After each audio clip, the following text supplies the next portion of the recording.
দেখো বন্ধুরা, আমাদের বাড়ির ঠাকুরটা কীরকম লাগে তো কমেন্ট করে বলো। আর আমি আজকেও বাড়িতে, আর এখানে আমি দাঁড়িয়ে আছি, দেখো আমার একদম চুলমুল একদম আল্লাহ জাল্লা হয়ে গেছে। আর ভাবলাম বাড়িতে এসেছি যদি তোমাদের সাথে আমাদের মন্দিরটা, তো দেখো খুব ভালো লাগে, খুব ভালো লাগে। আর তো তোমাদের কার কার বাড়ি মা মনসার মন্দির আছে তো কমেন্ট করে বলো। এটা আমাদের বাড়ির মন্দির। আর আমাদের ঠাকুরের মোটকটা অল্প বেঁকে গিয়েছে, তো মা লাগ পায় না, ঠিক করতে পারে না। তো চলো, আর আমাদের ঠাকুরটা যদি ভালো লেগে থাকে তো লাইক কমেন্ট শেয়ার সাবস্ক্রাইব করে দিও। ভালো থেকো, সুস্থ থেকো। আর মা এখানে পর্দা দিয়ে দিচ্ছে, রাত্র হয়ে গেছে।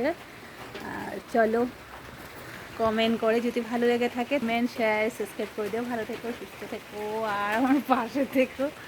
আর মা দাঁড়ায়া দাঁড়ায়া দেখছে দুইজনে কাপড় কাচ্ছে, দুই বোন একদম, এক বোনে দুই বোনের পিছনে হাত দিয়া আর এক বোনে মাথা চুলকাচ্ছে। আর দেখো, চলো, আর আমাদের যে ছোট, চলো টাটা।